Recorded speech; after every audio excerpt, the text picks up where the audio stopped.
Bienvenidos a otro programa más de Conversando con Correa. Un inmenso abrazo a la audiencia hispanohablante de RT. Hoy sobre un tema extremadamente interesante, un flagelo que azota a la humanidad tal vez desde el principio de la historia, pero con mayor fuerza en los actuales momentos, un enemigo de los estados, un enemigo de la sociedad. Me refiero a la corrupción. Y para aquello tenemos tal vez la persona más calificada en el mundo para hablar de corrupción. Una persona ejemplo de valentía que ha enfrentado la corrupción de los movimientos políticos, el crimen organizado, pero también el terrorismo, también las dictaduras. Se ha jugado la vida defendiendo los derechos humanos y me refiero al doctor Baltasar Garzón, jurista español. Bienvenido, Baltasar, muchas gracias por haber aceptado nuestra invitación. ¿Qué tal, presidente? Un gusto. Bueno, corrupción. Hoy tenemos un grave caso de corrupción que azota no solo América Latina, sino incluso parte del África. En verdad, 12 países, entre ellos Mozambique, Angola, son de habla portuguesa. Me refiero a la empresa constructora Odebrecht de Brasil, tal vez la constructora más grande de toda América Latina, ¿no? Que generó toda una trama de corrupción durante años, pero una de las tramas más sofisticadas que ha visto la humanidad, con un departamento especialmente dedicado a aquello y utilizando paraísos fiscales para, en cuentas secretas, depositar sobornos, coimas, etc. ¿Cómo evitar aquello? ¿A qué se debe la corrupción? Bueno, el caso Odebrecht es paradigmático en todo el mundo, efectivamente. Lo que sucede es que se ha demostrado la capacidad de penetración que algunas corporaciones, y esta es una de las más importantes, como bien decía, en el ámbito de la construcción, y no se le puso ningún tipo de cortapisa, ningún tipo de muro de contención. Una vez que la corrupción a través de las estructuras, en este caso societarias, de una corporación tan grande a través de contratos públicos o de iniciativas privadas se va extendiendo con la porosidad de la propia administración, de los propios sistemas de contratación en países como Brasil, que es inmenso, y en todos aquellos en los que esta empresa ha tenido inversiones, partiendo además de que la regulación de la corrupción internacional es algo de regulación muy reciente y por tanto hay grandes lagunas, pues tenemos el marco idóneo para que el poder del dinero, el poder de corrupción de una corporación de tantos tentáculos plasme y se instaure en las administraciones de diversos países en los que mandatarios, funcionarios o gentes que tienen relación con la administración pública se aprovechen de esa situación y entren en una dinámica que se retroalimenta. Ese es el mecanismo de la corrupción público-privada. Bueno, es que en base a mi experiencia te puedo decir, después de 10 años de conducir el gobierno ecuatoriano, que hay mucha carga ideológica en la lucha contra la corrupción. Quieren establecer, el estereotipo es que la corrupción solo se encuentra en el sector público. Pero para corromper a un funcionario público se requiere normalmente alguien, persona natural o jurídica del sector privado. Y de hecho la Convención Anticorrupción de las Naciones Unidas se establece que la corrupción es de funcionarios públicos, de personas naturales o jurídicas públicas, pero también privadas. Y tú has hablado que se da por la porosidad de los sistemas. Pero ¿qué sistema puede evitar que a un funcionario corrupto se le deposite un soborno en una cuenta secreta de un paraíso fiscal? Son cosas extremadamente difíciles de combatir. Yo creo que hay distintas fases, ¿no? Quizás hemos empezado por el final, que es el resultado, ¿no? Yo recuerdo una frase o una situación en la que Víctor Hugo, en una reunión con empresarios, le preguntaron: maestro, ¿qué podemos hacer para luchar y acabar con la corrupción? Y el maestro Víctor Hugo dijo: hagan ustedes escuelas, ¿no? Es decir, confrontar la corrupción sistémica o no sistémica necesita actitudes, necesita educación, necesita formación desde el propio empoderamiento de la sociedad, desde el sector público y privado. Es decir, para combatir eficazmente la corrupción, tenemos que eliminar el sentido de que para muchos ciudadanos y ciudadanas del mundo no da miedo ser corrupto. Es decir, se banaliza la corrupción. En todo caso... Ahí también, antes, si me permite, me dijo algo que no quiero que se quede, aunque imagino que puede salir a lo largo de la conversación, y es la ideologización de la lucha contra la corrupción. Si quieres, después profundizamos aquello, que es muy interesante. Sí, pero yo quería apuntar solamente uno de los múltiples porque yo casos, quiero tocar un punto que tú mencionaste, el factor cultural, sí, que es muy importante. Porque a mí me impresionó y de hecho me manifesté públicamente criticando muy duramente la lucha judicial contra la corrupción en Brasil cuando se focalizó en el Partido de los Trabajadores y cuando se focalizó en el presidente Lula. Me pareció vergonzoso lo que estaba aconteciendo y también contra la presidenta Dilma Rousseff, que como persona honesta nunca debería de haber sido eliminada políticamente por un impeachment a todas luces vergonzoso, ¿no?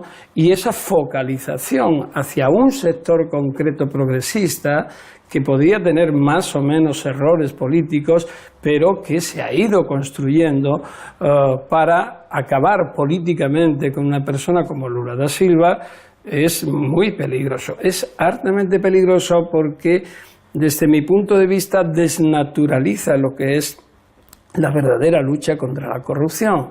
Es decir, no ideologizar, no ser parcial para unos y imparcial para los demás, es decir, no actuar. Hay que tener cuidado con esto, ¿no? Bueno, ya que tocaste el tema ideologización de la lucha contra la corrupción, profundicemos en aquello. Sí, pareciera ser que la corrupción solo se encuentra en el sector público, en el mundo político. Entonces se sataniza la política. Y satanizar la política, sobre todo en América Latina, una región en vías de desarrollo, es inmovilizar a la región, es impedir los procesos de cambio. Pero el Papa Francisco dice que la corrupción viene de la adoración al dinero, y tiene razón.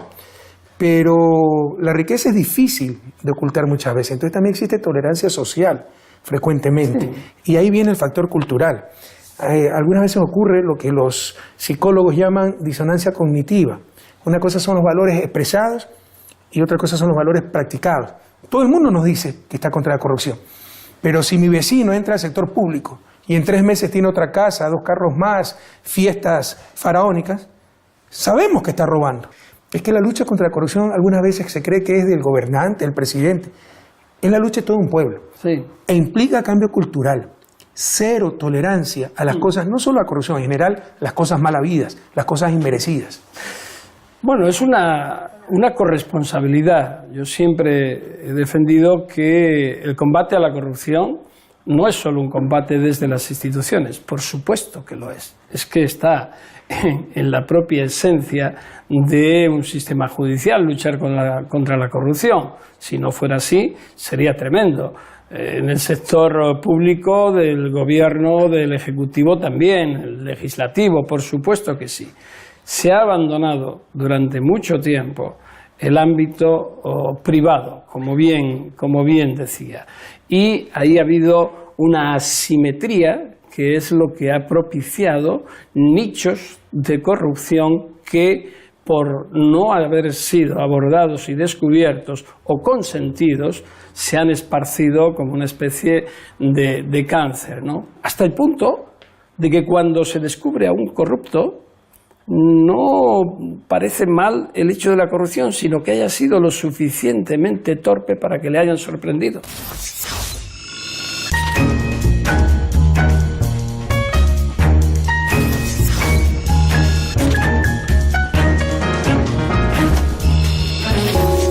La escala de valores se invirtió y esa es una de las finalidades de la corrupción, es invertir la escala de valores de la sociedad de lo correcto hacia lo incorrecto, hasta el punto de que lo asumamos como tal y vemos, como dice el aserto bíblico, la paja en el ojo ajeno y no la viga en el nuestro. Y finalmente hay un déficit de control de la transparencia. Es decir, se combate la corrupción en el sector público hasta que se llega la persona y sale. Pero después hay todo un desarrollo que es donde las grandes corporaciones utilizan a determinados componentes de gobiernos o de altas instituciones o de la justicia y tal para aprovechar no ya sus conocimientos sino su capacidad de influencia, y eso nos lleva a los lobbies. Obama, el presidente Obama, el pensamiento, te iba a tocar ese tema. Intentó acabar con ellos y el propio Tribunal Supremo de Estados Unidos dijo que eran legales. Corrupción legalizada. Entonces, bueno, pues... Porque mira, lo que pasa vamos a los paraísos muchas fiscales, veces, ¿no? por ejemplo en nuestros países, donde hay instituciones que impiden ciertas actuaciones de estas empresas transnacionales y corrompen esas empresas transnacionales para irse contra esa institucionalidad, contra la ley. Pero muchas veces, por medio del lobby, influencian las decisiones los hacedores de política y no necesitan pues corromper, porque están cambiando esas instituciones en su favor, pero eso también es corrupción, ¿no? Y tú has hablado también de la alteración de valores, donde el que roba no es corrupto, es listo, pero cuando ese ejemplo viene a los máximos dirigentes, entre comillas, a nivel mundial, recuerda lo que dijo Trump: si él no paga impuestos es porque es listo. Sí. Si nadie pagara impuestos, tan listos seríamos que colapsaría pues el planeta, ¿no? Es verdad que la corrupción pública a veces se focaliza más que la privada. Para mí la privada es la base, es el germen de suciedad que se expande y corrompe todo. Pero lo que ocurre es que el sector público, y especialmente el político, es el espejo en el que nos tenemos que mirar todos los ciudadanos y todas las ciudadanas. Son nuestros modelos de referencia. Entonces, pero cuando nos miramos y lo vemos sucio, es tremendo. Sí, pero si me permites decir una cosa bastante dura. Normalmente los estados, podemos definir al estado como la representación institucionalizada de la sociedad, no son ni mejores ni peores que la sociedad a la cual representa. Que muchas veces también más obligaciones. Lo utilizamos, sí, tienen responsabilidad, tienen más obligaciones, pero por eso muchas veces eludimos la nuestra, ¿no? Entonces, sí, se esconde. La corrupción está en el Estado. No, la corrupción está en la sociedad.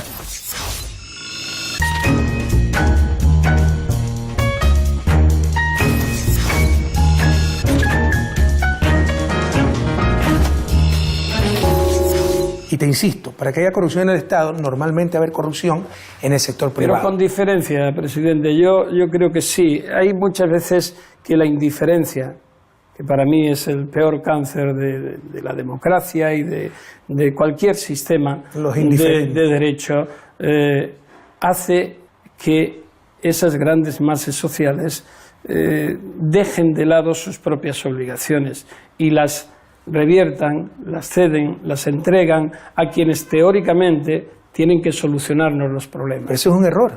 Claro, te insisto, claro. La lucha contra la corrupción es la lucha de todo un pueblo, no de un gobierno. Lo que ocurre también es que desde el poder legislativo, ejecutivo, judicial, no se establecen mecanismos de participación, y en eso Ecuador ha sido ejemplo, ¿no? Ha sido ejemplo porque a partir de la reforma constitucional, la Constitución del buen vivir, yo lo he dicho muchas veces y lo digo una vez más, una Constitución que no tiene igual en el mundo por lo progresista y lo integral que es, pues bueno, se crearon instituciones como el Consejo de Participación Ciudadana, por ejemplo. Es decir, es un mecanismo en el que los ciudadanos pueden y deben participar. No solamente hay que tener indignación, sino sumarle la acción. Una indignación activa para cambiar las cosas. Pero mira, has tenido la generosidad de poner como ejemplo Ecuador, donde aumentó muchísimo la participación, pero nos golpearon casos graves de corrupción. Claro, ya no es la corrupción generalizada, tolerada, institucionalizada, pero hay corrupción. Bueno, entonces, es lógico, presidente, si un país rico en recursos, con una historia hasta que llega su gobierno, pues bastante problemática, con algunas y buenas excepciones, y hay empresas multinacionales que quieren obtener esos recursos y demás, van a emplear toda su confrontación y no lo van a hacer en forma abierta. Si cuando se encuentran un gobierno fuerte frente a ese expansionismo económico y financiero, pues con limitaciones van a combatir, y es lo que ocurrió. Bueno, y hay algún caso como el de Chevron y algún otro que evidencia perfectamente esa confrontación, pero como ocurrió también en Argentina, como ocurrió también en otros países, donde esa confrontación de una especie de política neocolonial y de capitalismo salvaje intentó imponerse, y hubo una serie de gobernantes que la confrontaron. Por tanto, ahí se produjo un choque impresionante que fue ejemplo y devolvió la identidad a América Latina, que ahora, pues mucho me temo que se empieza a revertir, porque el capital es lo único claro que hay que tener. Nunca va a dejar de buscar los beneficios. Le importa, yo creo que bastante poco, fortalecer democracias, acabar con ellas, si se le deja, desde luego, con tal de que tengan sus redes amplias y las manos de los beneficios llenos. Pero también está la corrupción cotidiana, ¿no? Ese burócrata que abusa de su poder para exigir cosas indebidas. Y ahí viene lo que tú manifestabas hace un momento, la educación en principios, en valores. Pero ahí también viene lo que manifestaste, el sistema, los mensajes, buscar el fin de lucro, el individualismo, el egoísmo racional, como que contradicen esos principios, esos valores, y al final del día pesan más que esos principios y esos valores. Entonces, ¿será posible ganar la batalla dentro de un sistema que te dice acumulen, el más exitoso es el que tiene más dinero, el egoísmo, la competencia, etcétera? Bueno, es cambiar las mentes. El tema de la transparencia, para mí es fundamental. Hay que hacer gobiernos abiertos, participativos. ¿Qué ocurre cuando se dicta una norma anticorrupción? ¿Qué sabemos que ocurre simplemente cuando hay un caso judicial? ¿Y cuántos casos más hay que no van a lo judicial? Proteger a quienes están investigando la corrupción, exigirles esa ecuanimidad y esa imparcialidad es fundamental. Controlar qué ocurre con quienes salen de un puesto de responsabilidad, las denominadas puertas giratorias. Bueno, por ejemplo, en la justicia. En mi país, en España, cualquier juez o fiscal puede salir de su carrera judicial y al día siguiente está trabajando en un despacho de abogados que lleva asuntos en el mismo tribunal que estaba 24 horas antes. Yo recuerdo en España, en 1994, algunos defendíamos la tipificación como delito de la financiación irregular de los partidos políticos. Se nos dijo casi de todo. Bien, ¿sabe cuánto tiempo se ha tardado en tipificar ese delito? 20 años. Se tipificó en 2015, después de una cadena de escándalos de corrupción. El principal de ellos es el caso Gürtel, que afecta de lleno al Partido Popular que está en el gobierno, al que el propio fiscal ha dicho que era un sistema corrupto y que había ejemplos de la corrupción más pura y más rampante. Es decir, eso es muy grave, eso es muy grave, y se excusa, ahí es la falta de educación, con decir, bueno, es que ya esta persona, aquella, ya no está en el partido. Bueno, ¿y a mí qué me dice usted? Pero lo estaba en el momento que se produjo el comportamiento. ¿Qué mecanismos ha establecido? ¿Qué responsabilidades políticas? ¿Qué responsabilidades de las propias corporaciones que negociaron esto? Bien, no se va a acabar, pero desde luego sí que hay que hacer una serie de medidas que impongan controles. Que los controles existan en sectores tan sensibles como el de la justicia, como el de la administración, como el del poder legislativo, es decir, en todos los ámbitos y, por supuesto, también en las empresas. ¿Qué pasa con los paraísos fiscales? ¿Dónde está el combate de los paraísos fiscales? Llevamos, mire, en la Unión Europea, creo que es desde 2001, hay una iniciativa para definir, regular y erradicar, en su caso, los paraísos fiscales. Todavía no hemos conseguido en 17 años que se pongan de acuerdo. Es decir, hombre, esto es una doble moral. Pero es que esos paraísos fiscales no están en ignotas islas del Pacífico, chiquititas o más grandes, es que están en el núcleo de la Unión Europea o en el núcleo de Estados Unidos. ¿O qué pasa con Delaware, por ejemplo? ¿O qué pasa con Liechtenstein? Está en el centro de la Unión Europea, pero ¿qué pasa con las islas del Canal? Sí, van estableciendo poquito a poquito mecanismos, pero ahí hay tales dificultades para avanzar, y lo digo por experiencia propia, de 32 años como juez, para llegar a establecer un mecanismo de cooperación impresionante, que al final se te acaban todos los plazos procesales y no consigues prácticamente esa cooperación. Tú tocaste otro punto sumamente importante. No quiero terminar esta tan agradable conversación sin profundizar en aquello, porque a nosotros nos indigna mucho. Es la muestra más, más hiriente de la doble moral internacional, que son los paraísos fiscales, donde se dan los grandes casos de corrupción, no las raterías de un burócrata inmoral que exige por hacer lo que tiene que hacer, una coima, un soborno, etc. Aquí estamos hablando de centenas de millones de dólares, de euros que se mueven fuera de todo control. La corrupción de Odebrecht no se hubiera podido dar sin la existencia de esos paraísos fiscales.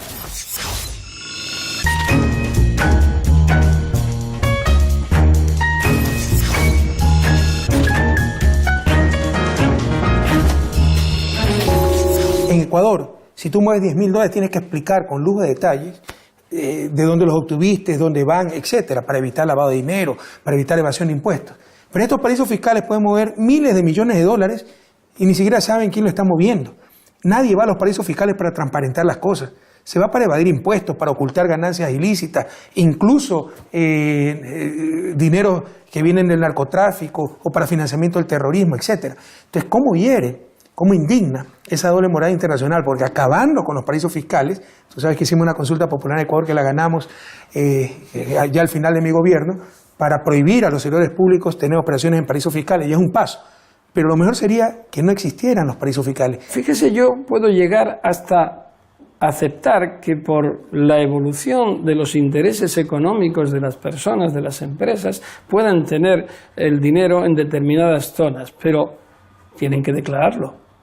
Tienen que declararlo en su país, tienen que pagar los impuestos en su país. A mí me da igual que la cuenta esté en Quito, en Buenos Aires, en Madrid, en Nueva York o en Singapur, pero allá donde tú tengas la actividad, tú tienes que declarar ese dinero.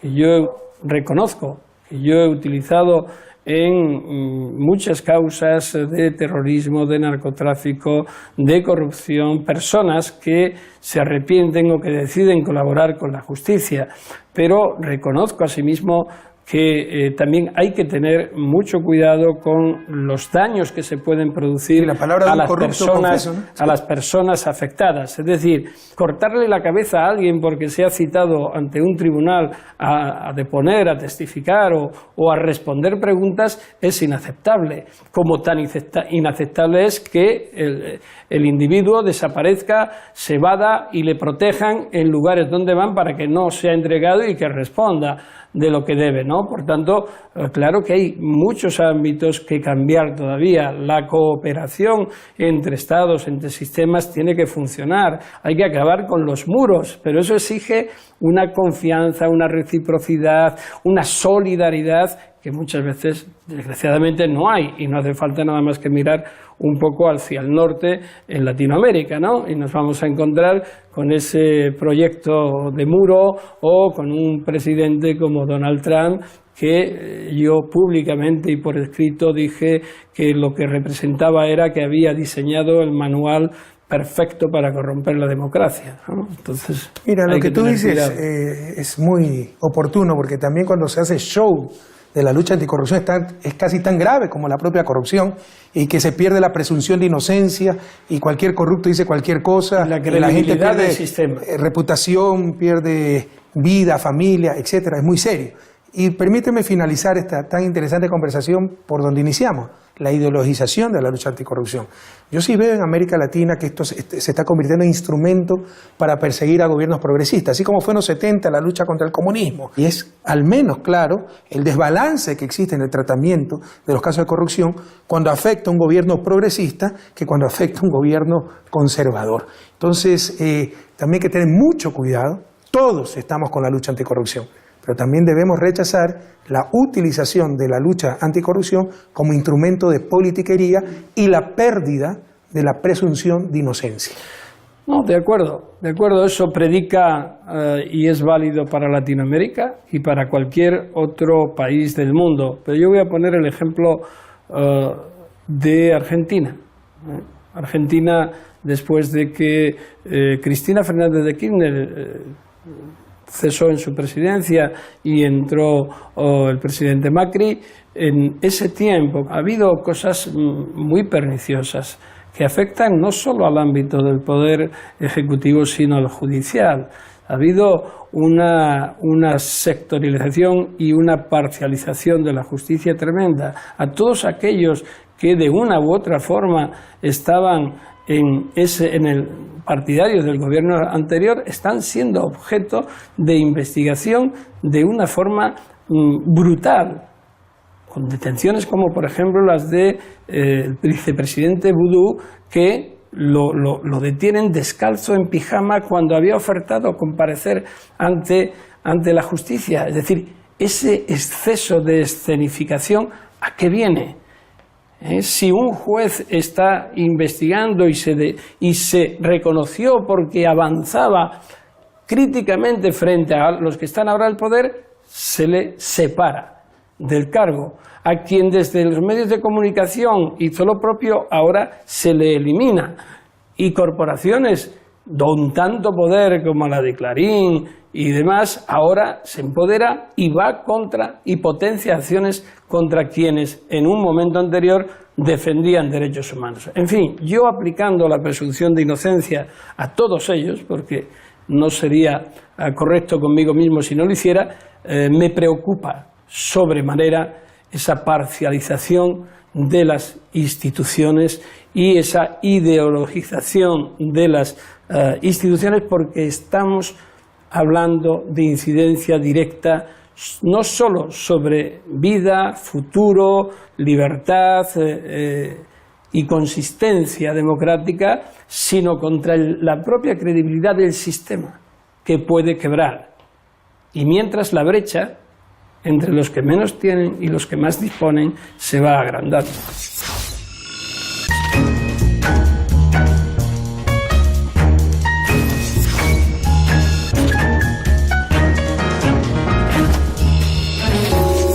Todos a luchar contra la corrupción, pero una lucha sincera, por convicción, no por conveniencia. Qué agradable y enriquecedor ha sido conversar contigo, Baltasar. Gracias por aceptar esta invitación. Y ustedes, queridos amigos, gracias por seguirnos a través de la señal de RT y hasta la próxima oportunidad. Un abrazo.